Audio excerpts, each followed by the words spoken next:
خانہ کعبہ کو کون اور کب تباہ کرے گا؟ رسول اللہ صلی اللہ علیہ وسلم نے فرمایا کہ قیامت کی سب سے بڑی نشانی یہ ہے کہ ایک مرد مکہ میں داخل ہوگا جو کہ خانہ کعبہ کو گرا دے گا اور اس کے ٹکڑے سمندر میں پھینک دے گا۔ اس آدمی کی نشانی یہ ہے کہ وہ بسم اللہ الرحمن الرحیم۔ ناظرین، خانہ کعبہ اللہ کا گھر ہے اور اس کی حفاظت کی ذمہ داری بھی خود اللہ تعالیٰ نے لی ہے، لیکن یہ قیامت کی نشانیوں میں سے ایک نشانی ہے کہ ایک شخص خانہ کعبہ کو گرائے گا۔ ناظرین، اس واقعے کی تفصیل سے پہلے آپ کو بتاتے چلیں کہ جب یمن کے بادشاہ ابرہہ نے خانہ کعبہ کو گرانے کی کوشش کی تھی تو اس کا کیا حشر ہوا تھا۔ حضور اکرم صلی اللہ علیہ وسلم کی پیدائش سے صرف 55 دن پہلے یمن کا بادشاہ ابرہہ ہاتھیوں کی فوج لے کر کعبہ ڈھانے کے لیے مکہ پر حملہ آور ہوا تھا۔ اس کا سبب یہ تھا کہ ابرہہ نے یمن کے دارالسلطنت صنعا میں ایک بہت ہی شاندار اور عالی شان گرجا گھر بنایا اور یہ کوشش کرنے لگا کہ عرب کے لوگ بجائے خانہ کعبہ کے یمن آ کر اس گرجا گھر کا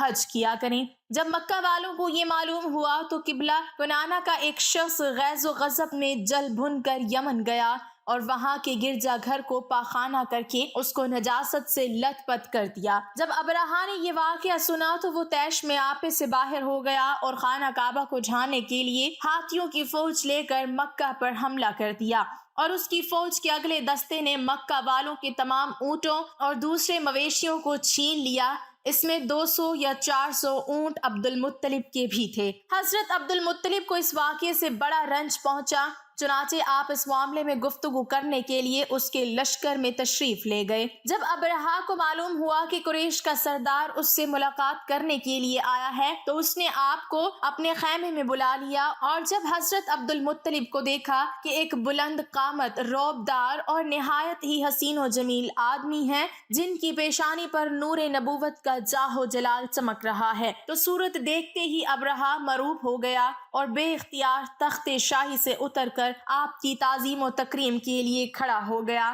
اور اپنے برابر بٹھا کر دریافت کیا کہ کہیے سردار قریش، یہاں آپ کی تشریف آوری کا کیا مقصد ہے؟ حضرت عبد المطلب نے جواب دیا کہ ہمارے اونٹ اور بکریاں وغیرہ جو آپ کے لشکر کے سپاہی ہانک لائے ہیں، آپ ان سب مویشیوں کو ہمارے سپرد کر دیجئے۔ یہ سن کر ابرہہ نے کہا کہ اے سردار قریش، میں تو یہ سمجھتا تھا کہ آپ بہت ہی حوصلہ مند اور شاندار آدمی ہیں، مگر آپ نے مجھ سے اپنے اونٹوں کا سوال کر کے میری نظروں میں اپنا وقار کم کر دیا۔ اونٹ اور بکری کی حقیقت ہی کیا ہے؟ میں تو آپ کے کعبہ کو توڑ پھوڑ کر برباد کرنے کے لیے آیا ہوں، آپ نے اس کے بارے میں کوئی گفتگو نہیں کی۔ حضرت عبد المطلب نے کہا کہ مجھے تو اپنے اونٹوں سے مطلب ہے، کعبہ میرا گھر نہیں ہے بلکہ وہ خدا کا گھر ہے، وہ خود اپنے گھر کو بچا لے گا، مجھے کعبہ کی ذرا بھی فکر نہیں ہے۔ یہ سن کر ابرہہ اپنے فرعونی لہجے میں کہنے لگا کہ اے سردار مکہ، سن لیجئے، میں کعبہ کو ڈھا کر اس کی اینٹ سے اینٹ بجا دوں گا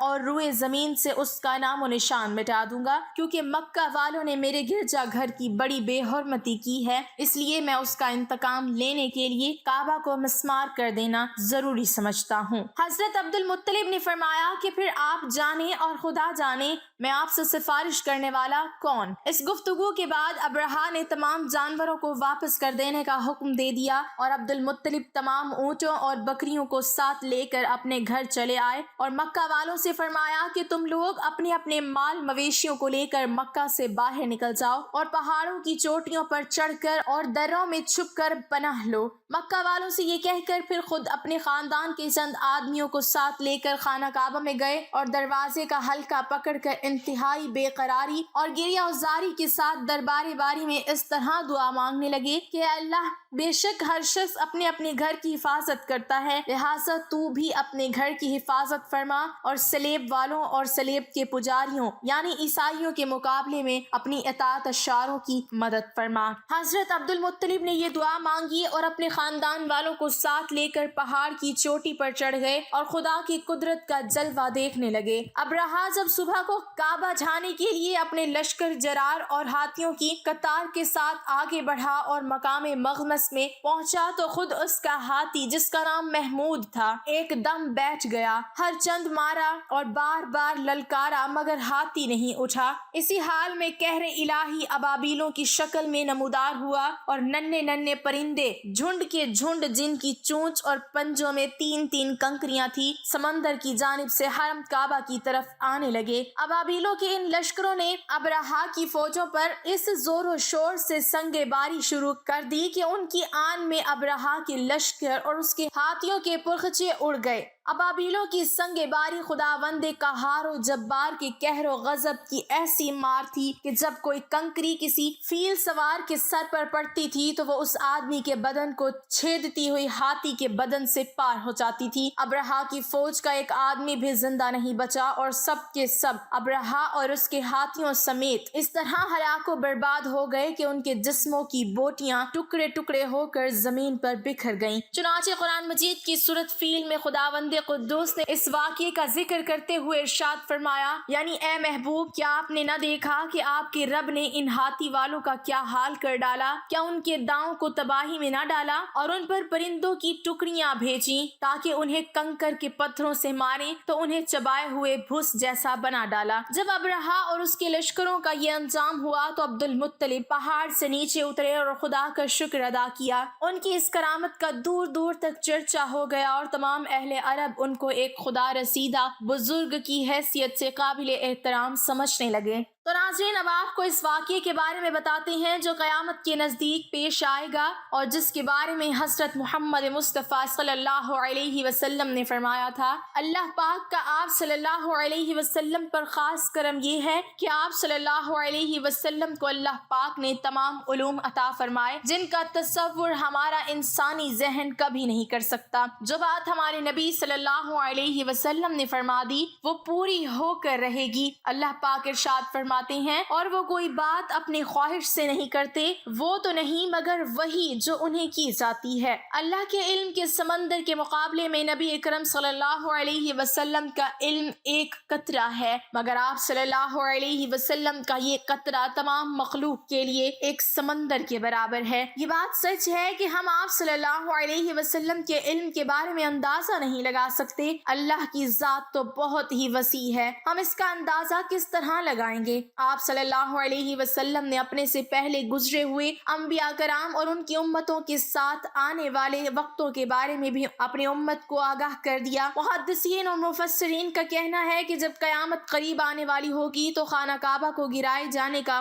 واقعہ پیش آئے گا۔ جن لوگوں کو اس کے بارے میں علم ہے ان کو اس بارے میں حدیث مبارکہ کی روشنی میں بتاتے ہیں۔ خانہ کعبہ اللہ پاک کے نشانیوں میں سے ایک عظیم الشان نشانی ہے۔ جب تک کعبہ قائم ہے اس وقت تک دنیا بھی قائم و دائم رہے گی۔ جب خانہ کعبہ کو گرایا جائے گا تب قیامت رونما ہوگی۔ جب قیامت قریب آئے گی ایک بدبخت حبشی خانہ کعبہ کو گرا دے گا، پھر قیامت آئے گی۔ اس کمینے حبشی کے بارے میں آپ صلی اللہ علیہ وسلم نے ارشاد فرمایا، اس حبشی کی شکل و صورت ایسی ہوگی کہ وہ چھوٹی پنڈلیوں والا حبشی خانہ کعبہ کو گرائے گا۔ جبکہ بخاری شریف میں لکھا ہے کہ رسول اللہ صلی اللہ علیہ وسلم نے فرمایا، گویا میں اس حبشی کو دیکھ رہا ہوں، وہ کالا اور چوڑی ٹانگوں والا ہے، کعبہ کے پتھر اور اینٹوں کو اکھاڑ اکھاڑ کر پھینک رہا ہے۔ بخاری شریف میں ہے کہ قرب قیامت کے وقت حضرت عیسیٰ علیہ السلام کے پردہ کرنے کے بعد جب لوگوں کے سینوں سے قرآن پاک اللہ اٹھا لے گا تو اس کے بعد وہ بدبخت حبشی خانہ کعبہ کو گرائے گا۔ اس حدیث میں افج لفظ کا استعمال ہوا ہے اور افج وہ ہے جو اکڑتا ہوا چلے یا چلنے میں اس کے دونوں پنجے نزدیک رہیں اور دونوں ایڑیوں میں فاصلہ رہے۔ وہ حبشی مردود جو قیامت کے قریب خانہ کعبہ کو ڈھائے گا وہ اسی شکل کا ہوگا۔ دوسری روایت میں ہے کہ اس کی آنکھیں نیلی، ناک پھیلی ہوئی ہوگی اور پیٹ بڑا ہوگا۔ اس کے ساتھ اور لوگ ہوں گے، وہ کعبہ کا ایک ایک پتھر اکھاڑ ڈالیں گے اور سمندر میں لے جا کر پھینک دیں گے۔ یہ قیامت کے بالکل نزدیک ہوگا۔